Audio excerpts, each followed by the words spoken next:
রহমতুল্লাহ। রাজনৈতিক আলাপচারিতায় আপনারা প্রত্যেককেই সঙ্গ দিচ্ছে আমি রাশেদ গাজী। প্রিয় দর্শক মণ্ডলী, মাননীয় প্রধানমন্ত্রী শেখ হাসিনা, যিনি এখনও নিজেকে বাংলাদেশের প্রধানমন্ত্রী হিসেবে দাবি করে থাকেন, তিনি বর্তমান বাংলাদেশে যে বেগম জিয়া অসুস্থ অবস্থায় রয়েছেন, তার অসুস্থতার খবর শুনে তিনি দোয়া করেছেন এবং তার দীর্ঘায়ু ও সুস্থতা কামনা করেছেন। আমরা একই জিনিস দেখতে পেলাম, তিনি যখন পূর্ণাঙ্গভাবে রাষ্ট্রীয় ক্ষমতায় ছিলেন, তাহার ছোট ছেলে কোকো কি করলেন, আরাফাত রহমান কোকো মৃত্যুবরণ করার পরে তার বাসায় তিনি দেখতে গেলেন, একজন মমতাময়ী মা হিসেবে তাকে সম্বর্ধনা জানাতে গেলেন।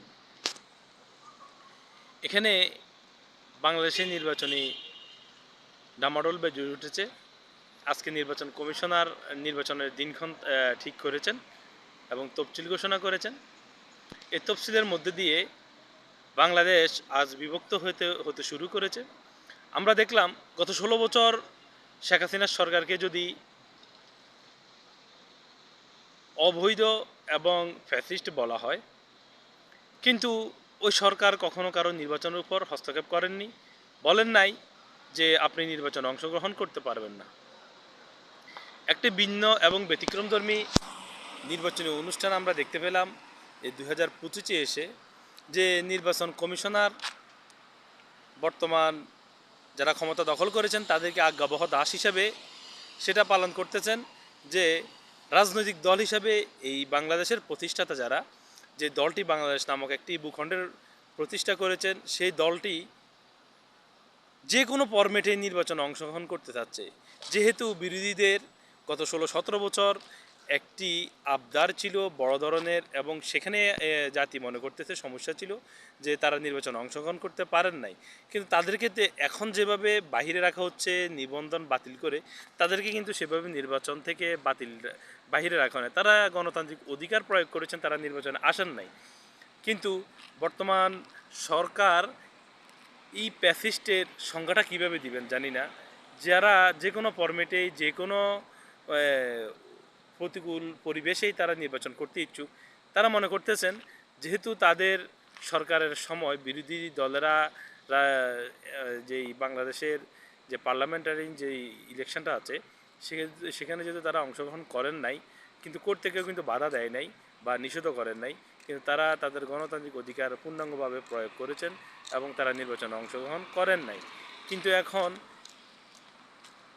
আইন করে বা দেখা গেছে বাংলাদেশের এই রাষ্ট্র নামক যেই বাংলাদেশ নামক যে রাষ্ট্রটি একটি লাল সবুজের পতাকা দিয়েছে, যে দলটি বাংলাদেশের মানুষকে একটি স্বাধীন ভূখণ্ড উপহার দিয়েছে, সেই দলটিকে একটা মেটিকুলাস প্ল্যানের মাধ্যমে তাদেরকে ইলেকশন থেকে বাহির করে রাখা হচ্ছে। এখন তারা মন গড়া একটা রিপোর্ট প্রকাশ করেছেন, যেটা আন্তর্জাতিক যে রিপোর্টগুলো রয়েছে তাদের কাছ থেকে একটু ব্যতিক্রমধর্মী। মাত্র 7% বা 7% লোককে আওয়ামী লীগের সমর্থক হিসেবে তারা দেখাচ্ছে। এখন এই 7% লোকের জন্য আপনাদের এত ভয় কিসের? তো দেন না, তাদেরকে নির্বাচন করার সুযোগ দেন। আপনারা যেভাবে করতে চাচ্ছেন সেভাবেই তারা করতে চাচ্ছে। এখন নির্বাচন করার সুযোগ যেহেতু আপনারা দেন, তাহলে জনগণ রায় প্রদান করবে। যে জনগণ আপনারা না বলতেছেন, এখন যারা রাষ্ট্র ক্ষমতায় রয়েছেন আপনারা বলতেছেন সকল জনগণ আপনাদের পক্ষে, তো ঠিক আছে, এটা প্রকাশ হয় কীভাবে? নির্বাচনের মাধ্যমে। আপনারা একটা নির্বাচন দেন এবং নির্বাচন তারিখ ঘোষণা করছেন, সকল দলের অংশগ্রহণে নির্বাচন দেন।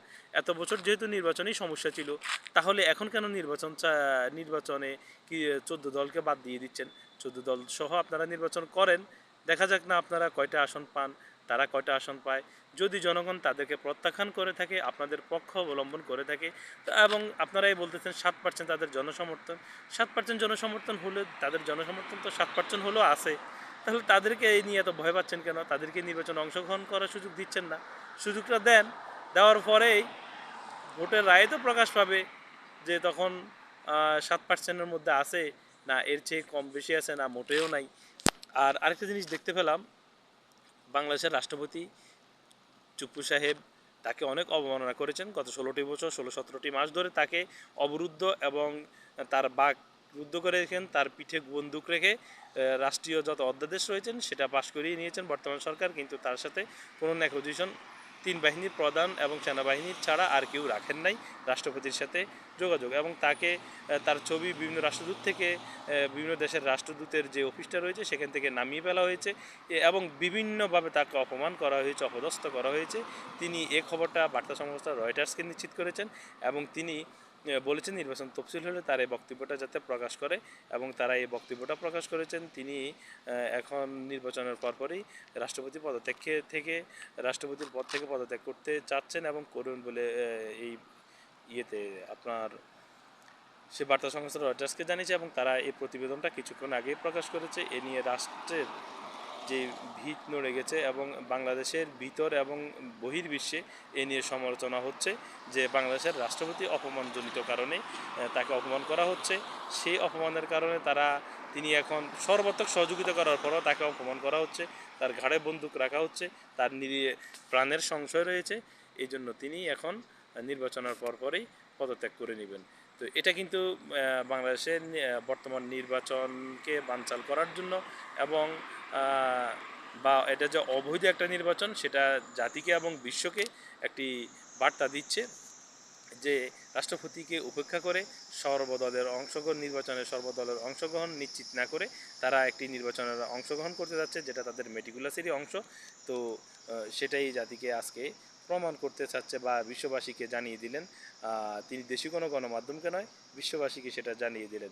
এর আগে আমরা দেখতে পেলাম মানব জমিনের কাছে তিনি বক্তব্য দিয়েছেন, যে ইন্টারভিউ দিয়েছেন মানব জমিনের সম্পাদকের কাছে, যে তিনি বলেছেন যে তিনি প্রধানমন্ত্রী শেখ হাসিনার পদত্যাগপত্র পান অনেক খোঁজাখুঁজি করেছেন এবং যেখানে যেখানে থাকা দরকার, রেখে যাওয়া দরকার সেগুলি উনি চেয়েছেন, কিন্তু পদত্যাগপত্র পান নাই মাননীয় প্রধানমন্ত্রী।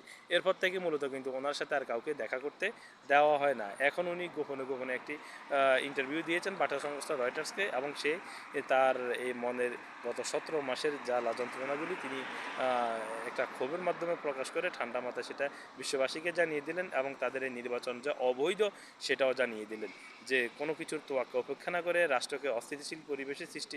তার এই বক্তব্যটা একটা বিষয় ইঙ্গিত করে যে বর্তমান সরকার বা বর্তমান প্রশাসন রাষ্ট্রকে অনিশ্চয়তার দিকে এবং প্রতিহিংসা বশত হয়ে সমস্ত কার্যক্রম পরিচালনা করতেছেন এবং রাষ্ট্রকে একটি অনিরাপদ রাষ্ট্রে এবং জঙ্গি রাষ্ট্রে পরিণত করতে যাচ্ছেন। সেটাই তিনি স্পষ্ট ধারণা দিয়ে দিচ্ছেন, তার বক্তব্যের মাঝে সে বার্তা পাঠিয়ে দিচ্ছেন বিশ্ববাসীকে।